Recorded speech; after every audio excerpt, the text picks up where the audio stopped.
Before we get into the show, make sure to like, comment, and subscribe. This podcast is presented by the Birdsall Law Firm, the official injury lawyers of Pro Pels Talk, located at 918 Poydras Street by the Superdome. Give them a call at 504-523-5413 if you or someone you know has been involved in an accident. Birdsall Law Firm, the official injury lawyers of Pro Pels Talk, Lido, Ross, and Chaz. Tonight, also presented by Company Burger, located at 4600 Ferret Street. I'll get into it because usually I like to do the round table and pitch questions to y'all. But tonight, I wanted to start off by saying that there's no question that Zion Williamson is probably one of the greatest talents in today's game. There's no question about it. The question really is, can he stay on the court? And I'm going to pitch to Lido first, but Lido, I was just going through some old tweets today, just about just how ridiculous Zion Williamson actually really is. In 2021 or 20, I think it's 2020 when he was playing on Shan Van Gundy. At one point during the season, he was averaging 27 points per game on 62% from the field with 7.2 rebounds. There was only one other player in NBA history to ever average that. It was Kevin McHale in 1981. Despite the loss, this was this year. Despite the loss against against the Phoenix Suns on the road, Zion Williamson recorded his 11th career game with 30 points and also shooting 75% from the field. That tied Shaquille O'Neal for the most by a player aged 22 or younger in the NBA history. These are numbers that are extremely rare. And when I say rare, we're talking just one other person's ever done it in the history of of basketball. So that's when you're talking about trading Zion for Scoot and whatever, and we're gonna get into it. You can't forget those numbers. I understand, dude. I'm extremely frustrated with the off-court things and him being injured, and it's not that he showed up in shape this year, but the problem is he gets injured and then he loses focus and then he gets out of shape and it takes longer to get back onto the court. So Lido, I'll pitch it to you first. It's always good to see you. Pleasure's mine. Should the Pelicans, I'll do two-part. Should the Pelicans trade Zion for Scoot?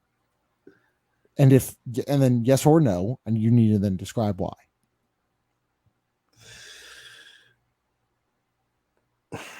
This is a very difficult conversation. Honestly, like I've been thinking about this.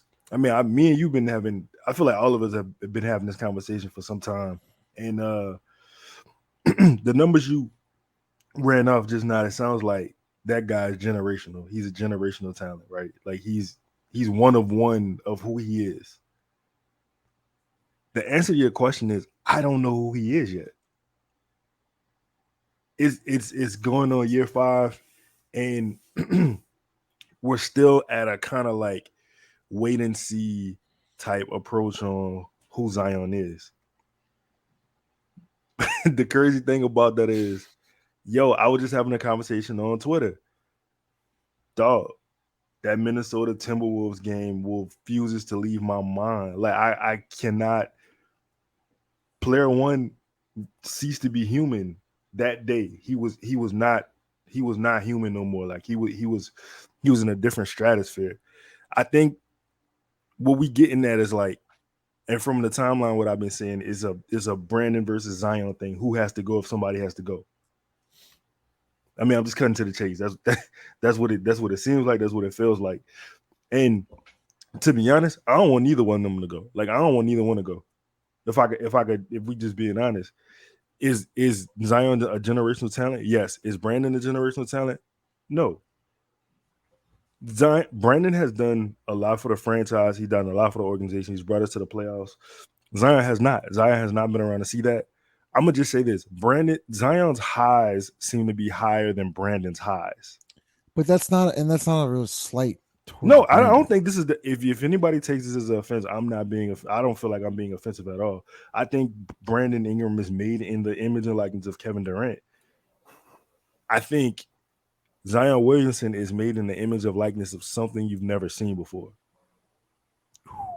Ross, go ahead. That was well said, Lido. There's just a lot more questions. It's not as simple as should they trade Zion for Scoot. I mean, I think that the answer to that, if it's a straight up, is no. But should they be evaluating trading Zion Williamson? The answer to that is yes. Because if you just think about this, okay, and everything you guys have said is true. When he plays, he's out of this world. But when he was drafted, what were the questions? Will his body hold up? Yeah. Can he stay healthy? Will this style of play work? Will he ever develop a shot? I mean, was there other things? No, maybe, but for the most part, like those 3 or 4 things, I think we have the answer to 2 of those. Like, no doubt. Will his style of play work? I think is yes, it works when he plays. And will he develop a shot? I think is still a big question mark. But I think the fact that you have a hard no on 2 of those is why, after 4 years, you at least should evaluate. If you love Scoot Henderson and you think he's a generational talent that can maybe do some things for your franchise that maybe Zion hasn't been able to, then you absolutely have to evaluate that, because we're 4 years in. Like, there's 4 years of data now. It's not just a year. It's not, it's not a couple games. So I think you have enough evidence now to at least make a decision that warrants we should look at what could happen if he's available. That's fair. Chaz, you've been big on Scoot Henderson. Would you trade Zion for Scoot? Because obviously you've been at the forefront with the Brandon thing, but vice versa. Or let's flip it. Would you trade Zion for Scoot? Before I address that, I kind of want to address a little disrespect you gave me in my introduction, man. That's NBA insider Chaz. No, you introduced me as Chaz. I was like, what the fuck did I say? But you gotta say Chaz. You got Chaz. Hey, shout out to that guy that did comment. I saw that one. I saw that. Go ahead, Chaz. I would say it depends, right? Interesting. I didn't think. Yeah. Okay. Oh yeah. I would say to me, no one's ever untradeable, right? Business first. I think I only lean into trading Zion for Scoot if I'm immediately trading Brandon afterwards. If I go all the way into the rebuild, because what I don't want to happen is we try to thread the needle again, kind of like what we did with holding on to Drew Holiday a little too long, and we end up in a Bradley Beal, CJ McCollum type situation. Because someone pointed out today, the only reason the Pelicans were able to get CJ McCollum is because Portland held him too long and he became a distressed asset. So if you're looking at, and if you want to look at the numbers, man, CJ McCollum's played 10 years. Brandon's played 7 years, approaching 8. CJ McCollum has scored 5,000 more points than Brandon Ingram. This is not hyperbole. He's literally scored 5,000 more points. That's insane. So if that guy became a distressed asset, what's going to happen when you re-up with Brandon's extension for 45 million, 50 million? It's going to be an issue. I think if you're going to hit the reset button, you need to hit it totally. So I'm not necessarily opposed to trading Zion. It depends on what the goal is. And I'm glad, I'm here to do this. To me, this is the future of the team. This is how bright the future of the team is with Zion, right? If your goal is a championship, you keep Zion. This is Zion as your best player. This is the future of the team with Scoot as your best player, right? Scoot's your best player in this situation. This is the future of the team with Brandon Ingram as the number 1 option on this team. And if you trade Scoot for Zion, Brandon ultimately becomes that number 1 option. And it isn't a knock on Brandon. This is just things we've been able to see, the way the game is played today. And, a lot of other things involved, health as well, contracts. It's a very difficult thing to navigate with these 2 guys because of the contracts and because of the health. Yeah. But I think if your goal is the championship, you keep Zion. If your goal is to be like the Pistons, fringe, like play-in team type team, you keep Brandon. If your goal is to reset totally, just move them both. Can I add on to, not even to add on to Chaz's point, but I just want to say something. I just feel like two things. So Zion had a problem with the training staff, right? You fire the training staff, and then you trade Zion. That was a major point I brought up to all of y'all today. It makes no sense. If you're going to and Chaz, you had a tweet about it. If you're going to scapegoat Aaron Nelson, why the hell to appease Zion? Why the hell would you trade him? Zion and company. Shout out to Chaz and shout out to Schmidt because like they've been on it. And one other thing, because Schmidt raised a valid point to me, well, for me as well. Like you kind of in a position with Zion where at this point, like today, I don't know if you. I'm sorry, I cut you off. I mean, Ross is moving from 3 different rooms. Ross taking us on a tour. Go ahead, Lito. I'm sorry. I like that. Ross took us on a tour to the casa. Nah, yeah. So, all right. At this point in time, if you asking me if I'm trading Zion, I'm gonna say no today, and I'm gonna say, unfortunately, like all right, the Pelicans are stuck. You're in a position where you're stuck because you can't just like.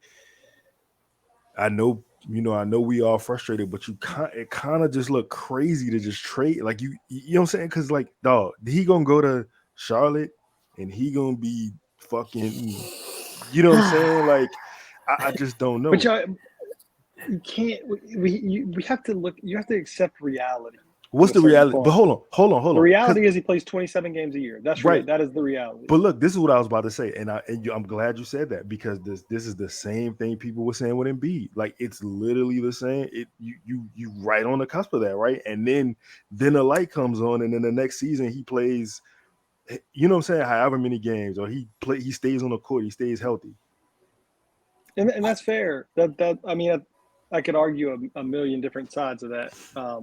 But it's that's fine. If the fear is that like that's always going to be the risk of moving Zion, right? Like that is the risk. Yeah, is that he goes somewhere else and he goes nuts. I think you have to look at the team and what you have right now, and put Zion in that, right? So you've been a 500 team, and let's kind of below 500. Yeah, right, 500-ish. But that's almost without him, right? Like you can't really give him any credit to a certain extent for that. I mean, maybe this year a little bit, but I mean, by the time he was gone, like you lost the games and BI came back and you kind of played, whatever. But like, I don't know how much credit I give Zion for anything that's happened over the last 4 years, good or bad. Like he just hasn't been there. Like that's my opinion of it, and it's been mostly bad. And so it's hard for me to sit here as we're talking about like, well, should the team do X or Y and say, like Chaz, for instance, just said like he had the light bulb thing. Like, I don't know if how can we say that the upside of Zion as our best player is a championship, like is the big light bulb. Like, I don't like, I'm struggling to buy into that as anything other than an academic exercise where you say, yes, when he plays, he's been awesome, but he's not playing. And so it's reasonable for me, at least, that the front office is doing this. Like it's either factual that they're looking to do this, or it's a smoke signal. It's a you're letting everybody around the league know, like, hey, we're listening. And it's also a note to Zion, like, hey, we're listening. Can I see? I'm sorry. Yeah, real quick. Go ahead. All right. So listen, I feel like I think you're right. And I think you're right to that point, because I think this is I don't think Zion's ever been in a position where he his squad wanted to give him away, right? They were ready to give up on him, and if that's not a kick to the stomach for you, I think that this is a real awakening. Like I told you just the other day, I think he will come in and he's gonna do damage because he's got a lot of shit going on. Right, but like on the flip side, how many more awakening moments does he need? I mean, he gets caught out with CJ. He gets he gets the whole Mardi Gras float thing was disgusting. But still, I mean, these are things that I feel like it's been happening. So how many more times? And listen, I don't want to trade Zion, but I understand the frustration to where like, hey man, like we know. Well, we don't know, but we've seen a small sample size of what you can do when it's otherworldly. Yeah. Now, can you extend that for 60, 65 games? And that's what I was going to get into next, because, Chaz, we'll start with Chaz, Ross, and Golito, because JJ Redick goes on today and says like, I'm not, Brandon's entering his prime, and that the Pelicans are Zion away from being a really good team. Like, what do you take from that? Because JJ's been JJ Right. without, JJ's been a teammate of both of those guys. We know JJ and Zion. I think they kind of clashed a little bit, but he at least sees the vision. Like, if these two guys can stay healthy, this team can be really good. See, this is the funny part, and this is why I become the bad guy. Because first, for Ross's concerns, some of those missed games are out of context, right? For example, you got the rookie season, tears his meniscus.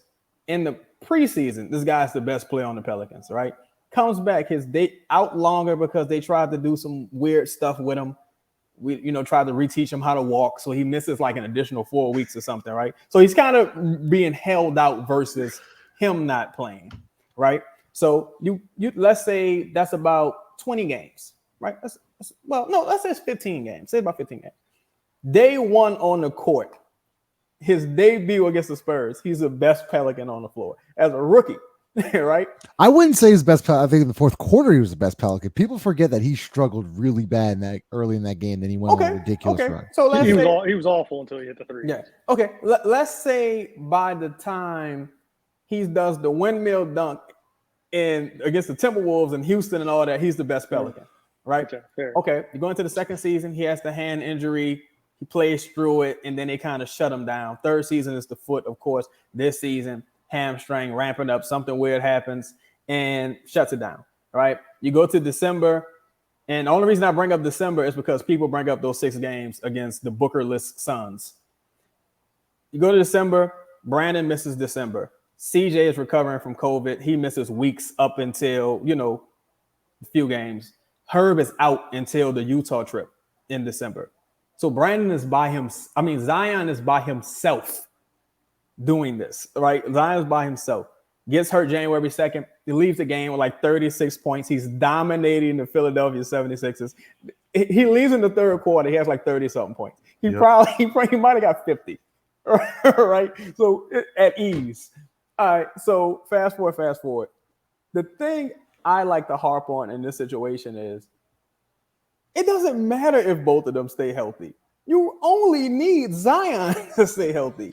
And that's where the team building thing the dynamic changes for me, because I'm like, if you don't have Zion and you're not immediately replacing him with a top 10, top 15 player, you're talking about years of purgatory, where you probably aren't bad enough to get another like top pick, but you aren't good enough to really accomplish anything neither. You kind of become like the Kings, and I'm like, do you really want to do that and hitch your horse to that wagon of like years of, because Scoot can be De'Aaron Fox like right away. Let's say Scoot is great right away.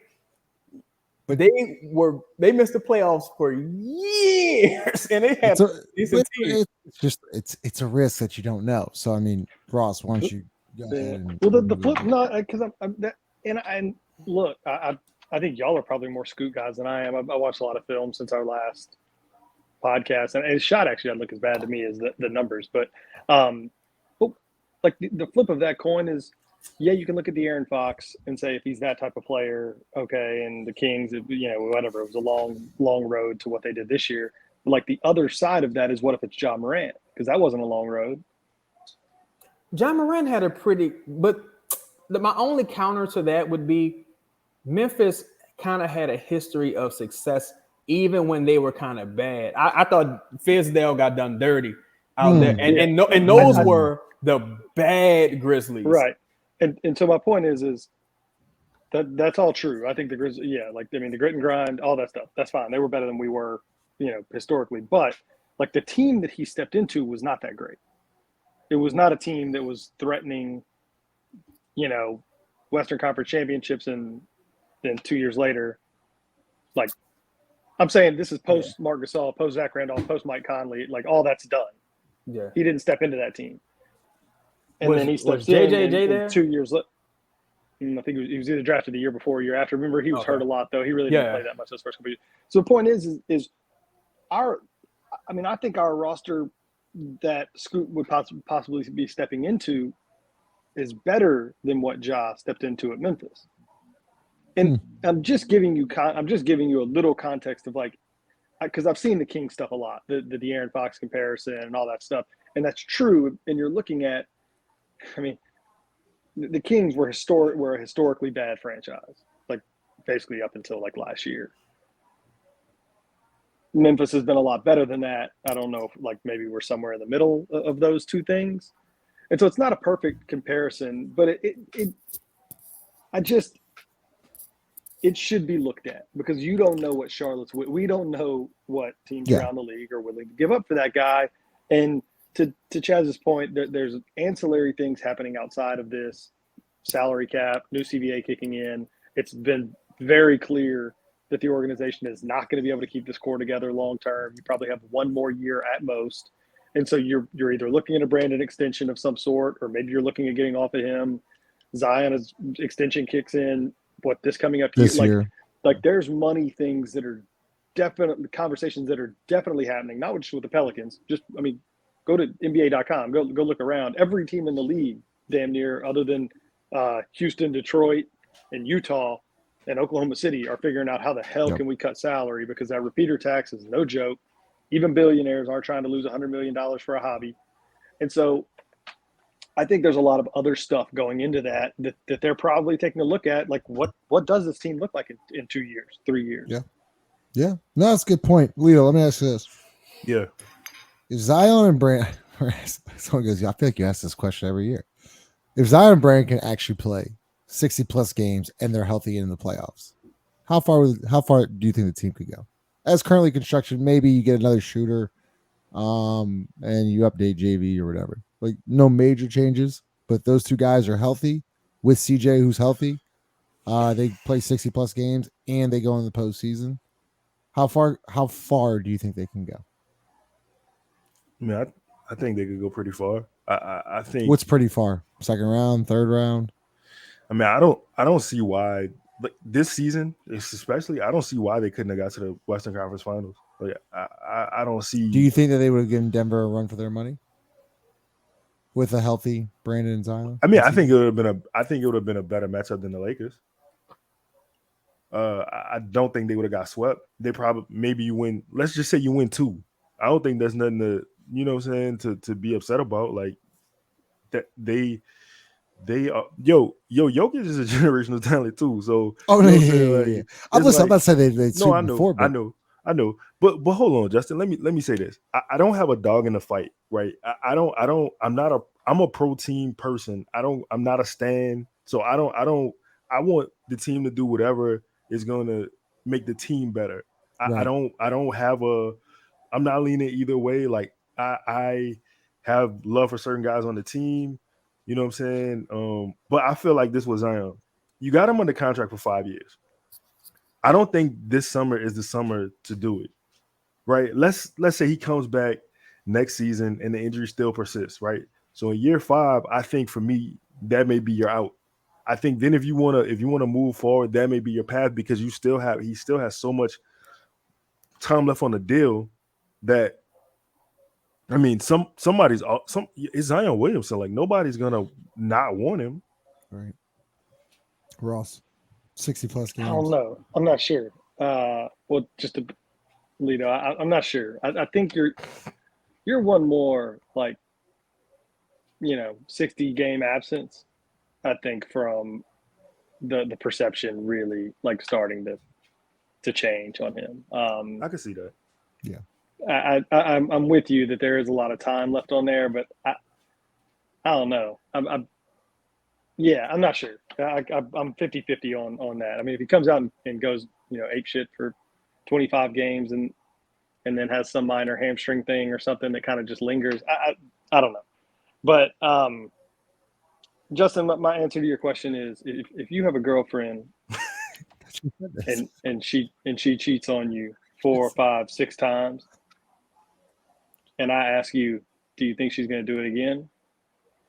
What's your response to that? Do I love her? Yeah, sure. Yeah, you want to like that's kind of that where is I'm the at. definition of insanity, right? It's hard for me to like entertain that right now because I think there's such a little chance that they're going to play 65 games together and be healthy going into the playoffs. Like I just haven't seen it. And it's 4 years, and like guys don't get injured less as they get older.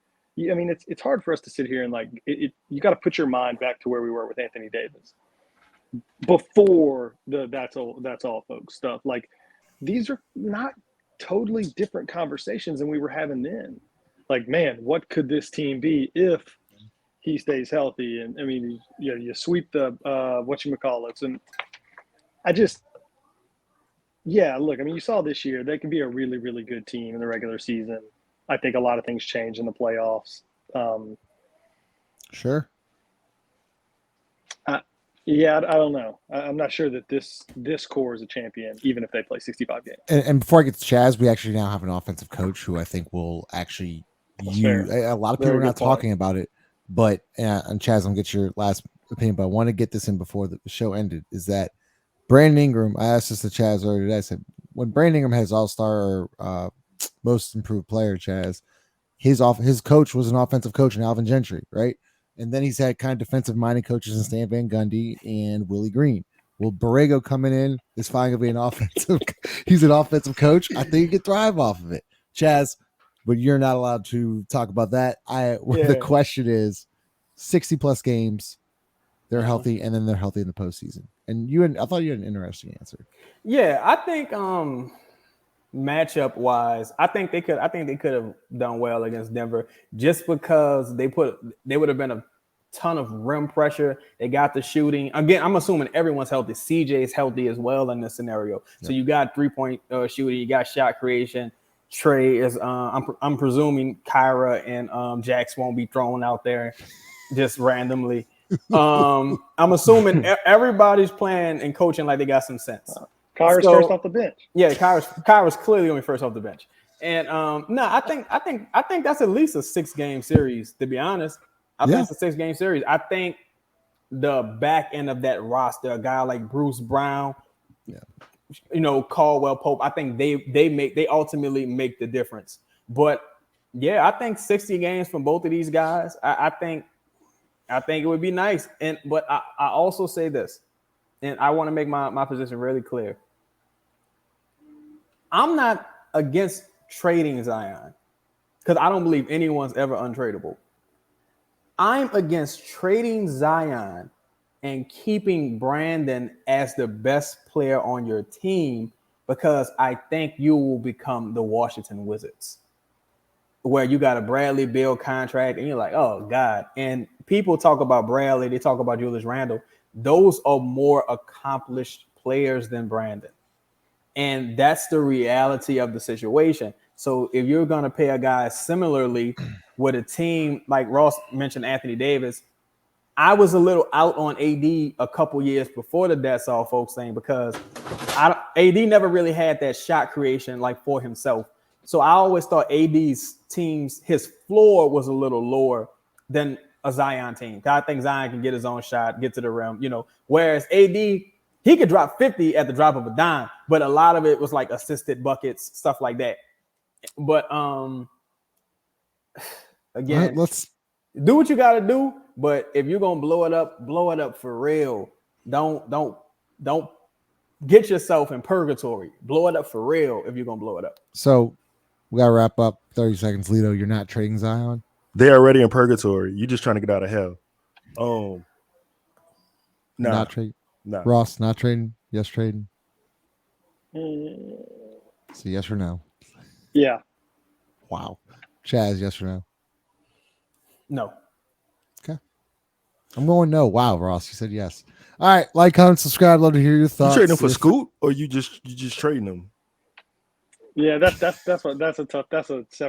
Should we save that for the Father's Day edition? That would be a Father's Day edition show. I think we're gonna do Friday night. I'm sorry. Like, comment, subscribe. Love to hear your thoughts on if the Pelicans should trade Zion Williamson for Scoot Henderson. Presented by the Company Burger, located 4600 Fresh Street. See y'all later.